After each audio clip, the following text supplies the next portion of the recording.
Dear viewers, we are discussing the series of income tax law and scheme of taxation. At our last session, we discussed regarding the scheme of taxation, and under that scheme of taxation, we have discussed what is previous year, assessment year, SSC, gross total income, etc.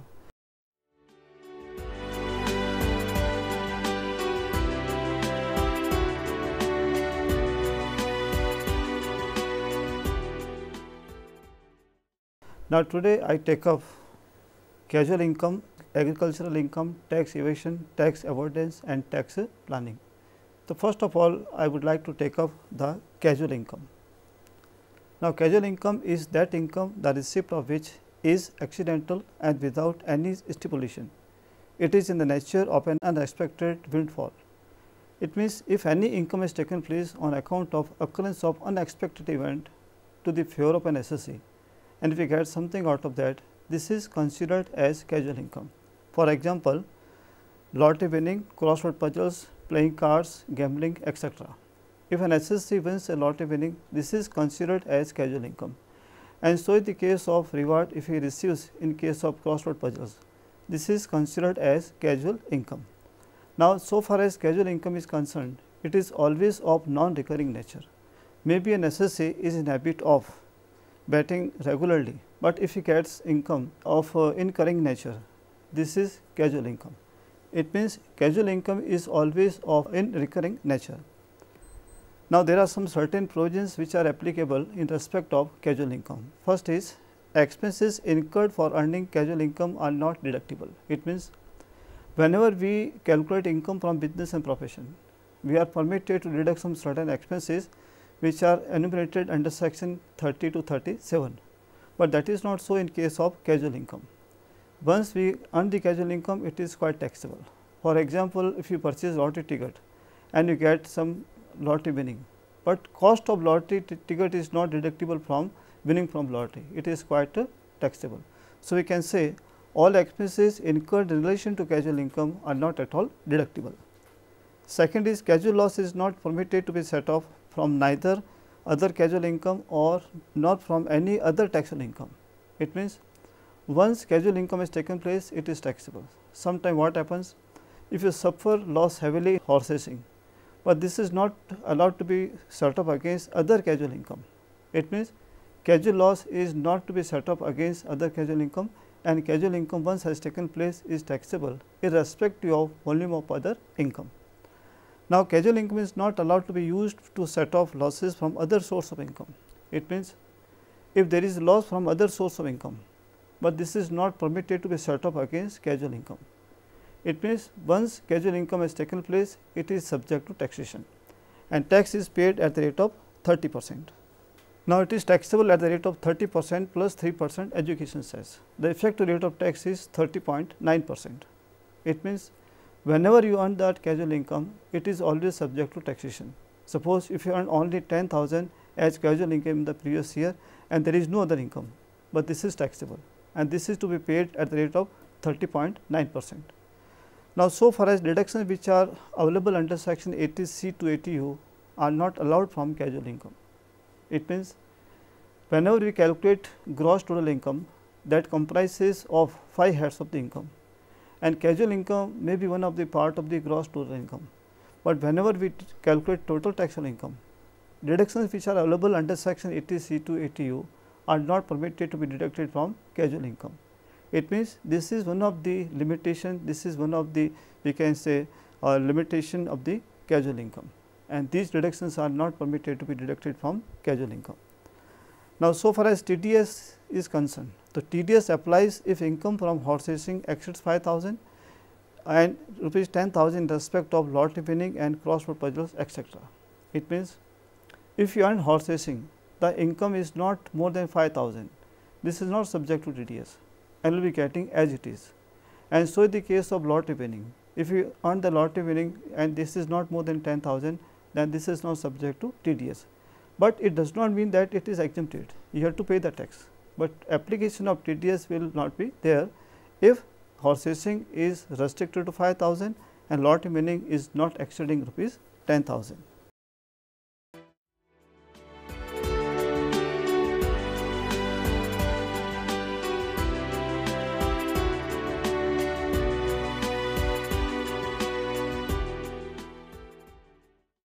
Now, I would like to discuss agricultural income.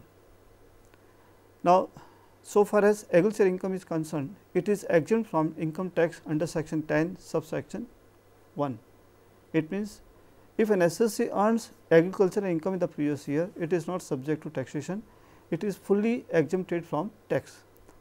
Now, so far as the central government is concerned, it is not empowered by the Constitution of India to impose tax on agricultural income. The right has been given to the state government to impose tax on agricultural income. Now, so far as the net agricultural income is concerned, sometimes it is considered for calculating amount of income tax on non-agricultural income for individual, HUF, partnership firm, BOI, etc., and this has been made effective from the assessment year 1974-75. It means, whenever there is other income and that is more than, we can say 2 lakh, 2,50,000 and 5 lakh, at the same time your agricultural income is more than 5,000 in the previous year, then definitely this is considered for calculating amount of tax for non-agricultural income, but this applies only in respect of HUF, AOP, BOI, etc., and this has been made effective from the assessment year 1974-75. Now, agricultural income. By virtue of section 2 subsection 1a, agricultural income means any rent or revenue derived from land situated in India and used for agricultural purposes. Section 2 subsection 1a subsection a. It means, if we analyze this provision, we come to the conclusion that any income that has taken place from the land which is situated in India is considered as agricultural income. Sometimes what happens, the land is put to use for agricultural activities, but this is done by other person. Landlord is not cultivating the land, but landlord has let out the property to other person to use it for agricultural purposes. In that case, whatever a landlord receives rent either in cash or in kind is considered as agricultural income. Now, second is any income derived from such land by agricultural operation, including processing the agricultural produce, section 2 subsection 1a subsection b. It means, whenever you have some agricultural produce from the land, now this is subject to some further processing, otherwise agricultural produce cannot be sold out in the market. It means, if you incur some expenses in order to make the product marketable, then in this way when you get some additional profit, that additional profit or income is also considered as agricultural income. Now, third is income attributable to a farmhouse, section 10 subsection 1a subsection c. Now, farmhouse means the house must be situated on the agricultural land or near the vicinity of the land, and that should be within the municipal limit where population is not less than 10,000 or within 8 kilometers from the limit of municipal area, and that house is used as a dwelling house for the landlord, for the tenant, or it is used for storage of implements and pesticides, etc. Then what is the notional and expected rent of farmhouse is considered as agricultural income, and that is not at all taxable, but at the same time the farmhouse must be subject to local tax or land revenue. It means, if there is other house and these conditions are not duly satisfied, then notional rent or expected rent of that house will be taken to be as income under the head income from house property. Now, there are some certain conditions which are required to be satisfied if any income becomes an agricultural income. First is, income should be derived from land. It means, if any income has taken place, but income must take place from the land and exclusively for conducting some agricultural activities, that income will be considered as agricultural income. Now, land should be situated in India. What happens if land is situated outside India and that is used for agricultural activities? Of course, we are getting some agricultural income, but this is definitely taxable under the head income from other sources. So, we can say that any income which is taken place from the land which is situated in India will be considered as agricultural income, and that is not taxable. Now, land should be used for agricultural purposes. Now, so far as agricultural activities are concerned, they can be split into two parts: basic operations and subsequent operation. basic operations refers to operations which are completed up to the germination of a plant. After that, whatever you conduct the activities which are considered as subsequent operations.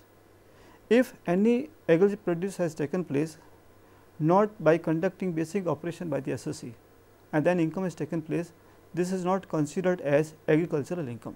It means in order to make any income as agricultural income, it is very essential that an assessee must conduct basic operations on the piece of land. Now, this can be explained with some examples. Suppose assessee sells spontaneously grown trees and grass in the market and he gets something, and there is no efforts put in that we can say activity, then whatever he earns is not agricultural income, and this is quite taxable. At the same time, if a businessman purchases outrightly standing crops and he sells the same in the market, he gets some profit, this is fully taxable under the income from business and profession.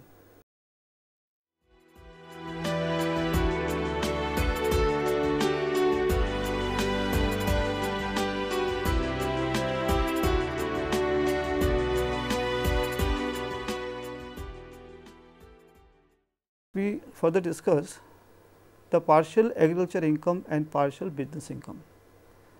Now, sometimes what happens, the manufacturing activity is conducted by the assessee, but at the same time the agriculture produce which is used as input for manufacturing of the product is also grown by the assessee. Now, we are getting a compound income and this is subject to disintegration.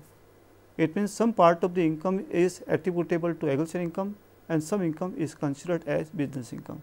And how are divided? They are specifically we can say provided in the Income Tax Act. So far as the growing and manufacturing of tea in India is concerned, the total or compound income is divided into two parts. 40% is considered as business income and 60% is considered as agricultural income. And so is the case of rubber plant grown in India. We have to divide income into two parts, 35% business income and 65% is agricultural income. Now, sale of coffee grown and cured in India, again we have to divide into two parts, 25% business income and 75% is considered as agricultural income. Now, sale of coffee grown, cured and roasted in India, then the proportion of agricultural income will be less as compared to the third. 40% will be considered as business income and 60% will be considered as agricultural income.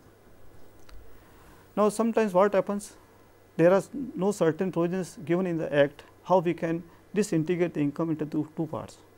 In that case, if any agricultural produce which is used for manufacturing activities is easily sold in the market, then market value of the agricultural produce is considered as agricultural income. But sometimes what happens, if any agricultural produce which is used for manufacturing activities is not ordinarily sold in the market, then we have to find out the market value of that agricultural produce, and this is nothing but equal to the summation of three. First is expenses of cultivation, the land revenue, rent paid for the use of the land and reasonable profit in the opinion of the assessing officer. Now, these will be added and that will be considered as market value, but that happens in respect of agricultural produce which is not sold out in the market. How agricultural income is considered for calculating amount of tax?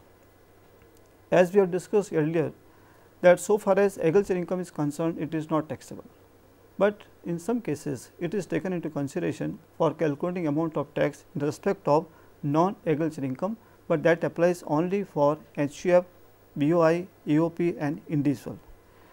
But this will be taken into consideration only when the agricultural income exceeds rupees 5,000 and other income exceeds the minimum limit. Minimum limit means if it is exceeding 2 lakh in respect of individual who is below the 60 years of age, or rupees we can say 2,50,000, and that applies in respect of a senior citizen who attains the age of 60 years, but less than 80 years, and rupees 5 lakh that applies to super senior citizen who attains the age of 80 years and more. So, whenever income exceeds 5,000 from agricultural activities in the previous year, at the same time other income is more than 2 lakh, 250 and 5 lakh, in that case agricultural income will be taken into account for calculating the amount of tax in respect of non-agricultural income, but it is exempted from tax. How it is calculated? Now, there are certain steps which are required to be completed so as to find out the net tax payable by the assessee. First of all, we have to calculate total income. Now, total income is calculated if we deduct all deductions which are available under section 80C to 80U from gross total income, and gross total income is nothing but the summation of taxable income of 5 heads of the income. After that, we add agriculture income. Then in this way we come to aggregate income. Now, aggregate income is subject to taxation in this manner.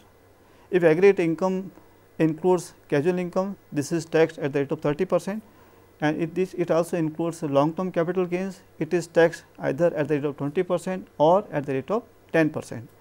And short term capital gains, which is covered by the section 111A, and that is taxed at the rate of 15%. And remaining balance of income is taxed at normal rates. Normal rate means at the slabs, and slabs are applicable for different types of the assessees.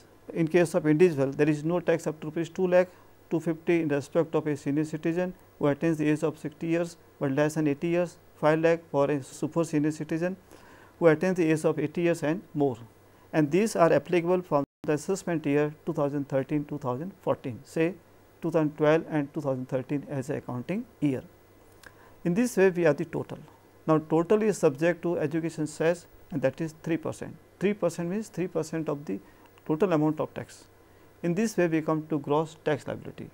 After that, we deduct tax deducted at source, means TDS. If tax has been deducted elsewhere, we get the certificate, and this is deducted from the gross tax liability.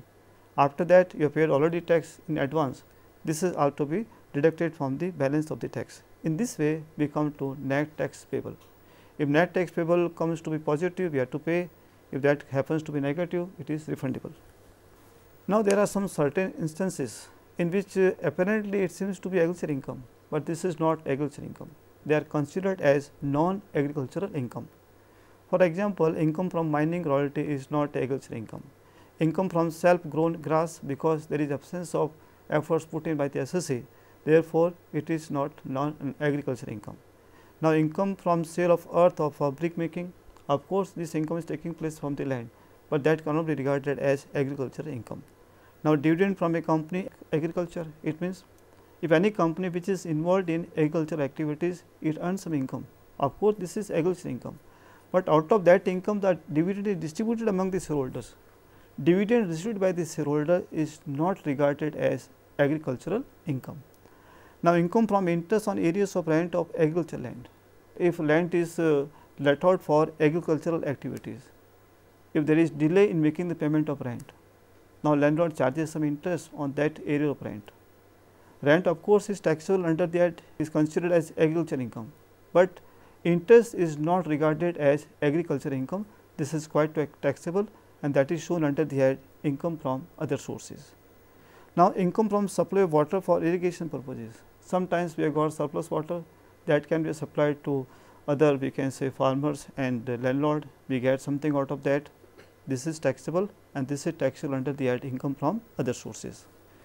So, in this way we have completed what is agricultural income.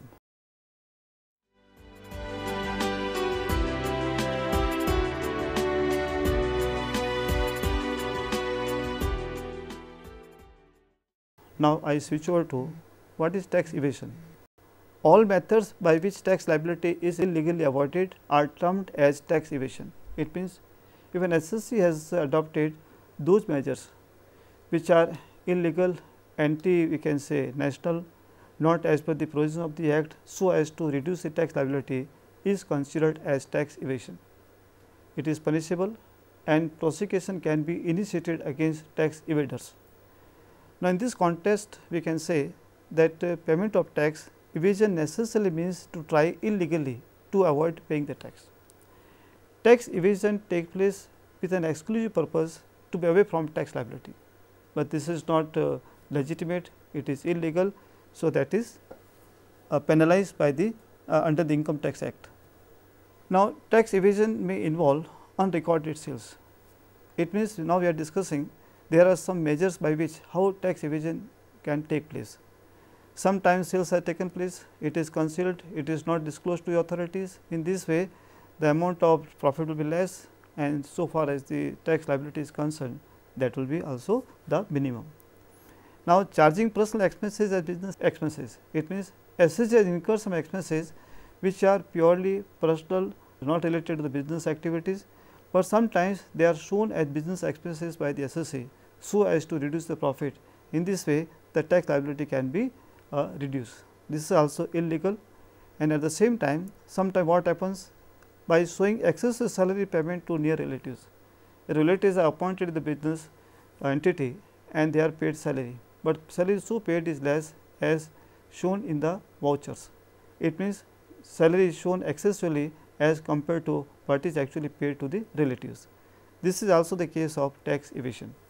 As we discussed tax evasion, the purpose of tax evasion is to reduce the tax liability. Similarly, in case of tax avoidance is a device which technically satisfies the requirement of law, but in fact it is not in accordance with the legislative intent. It means tax avoidance takes place whenever a person is able to take the advantage of loopholes, shortcomings of the Income Tax Act.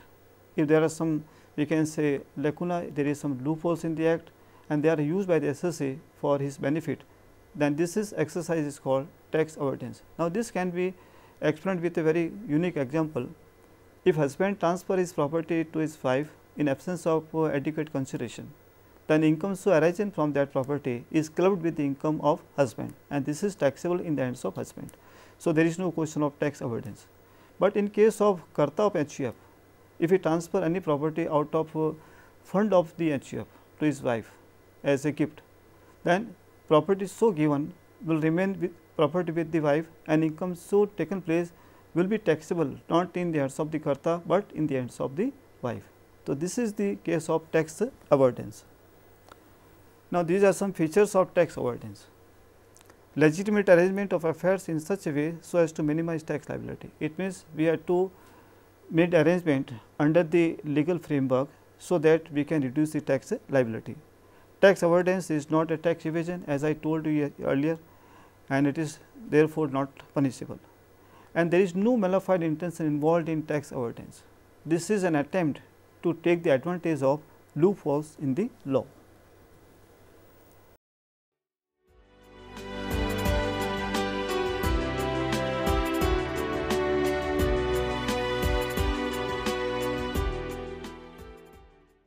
Now, finally, I come to tax planning.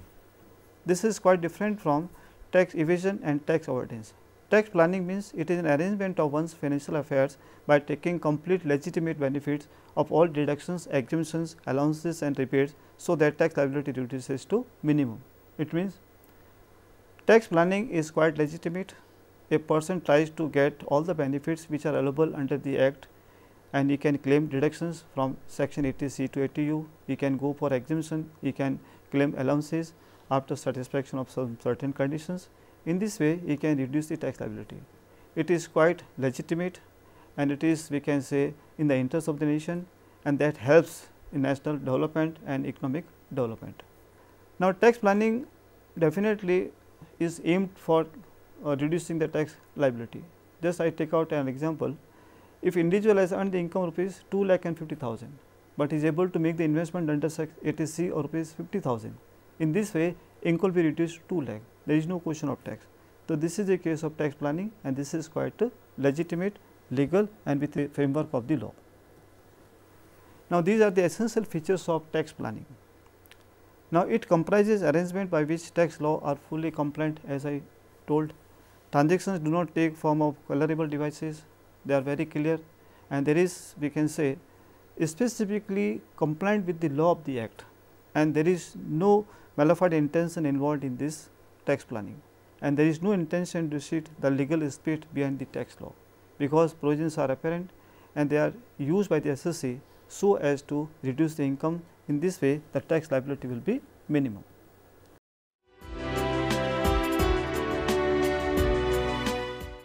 In this session, dear viewers, we have discussed the scheme of taxation, and under this scheme of taxation, we have touched upon what is casual income, what is agriculture income, and agriculture income we have discussed in very detail.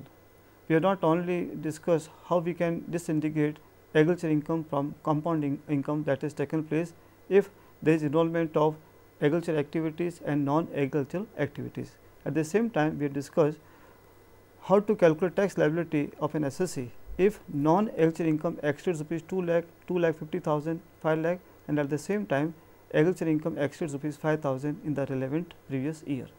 Now, in this session we have also touched upon what is tax evasion, what is tax avoidance and tax planning, and we also attempted to make the distinction between tax evasion, tax avoidance and tax planning. Thank you.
Now, casual income is that income the receipt of which is accidental and without any stipulation. It is in the nature of an unexpected windfall. It means if any income has taken place on account of occurrence of unexpected event to the favor of an assessee, and if we get something out of that, this is considered as casual income. For example, lottery winning, crossword puzzles, playing cards, gambling, etc. If an assessee wins a lottery winning, this is considered as casual income.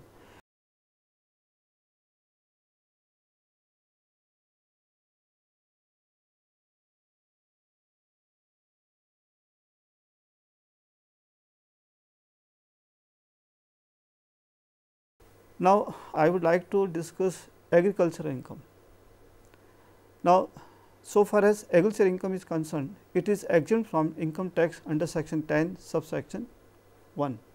It means if an assessee earns agricultural income in the previous year, it is not subject to taxation, it is fully exempted from tax. Now, so far as the central government is concerned, it is not empowered by the Constitution of India to impose tax on agricultural income. The right has been given to the state government to impose tax on agricultural income. Now, so far as the net agricultural income is concerned, sometimes it is considered for calculating amount of income tax on non-agricultural income for individual, HUF, partnership firm, BOI, etc., and this has been made effective from the assessment year 1974-75.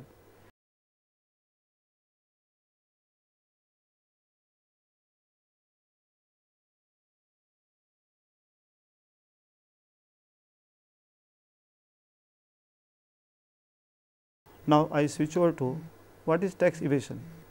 All methods by which tax liability is illegally avoided are termed as tax evasion. It means if an assessee has adopted those measures which are illegal, anti we can say national, not as per the provision of the act, so as to reduce the tax liability, is considered as tax evasion.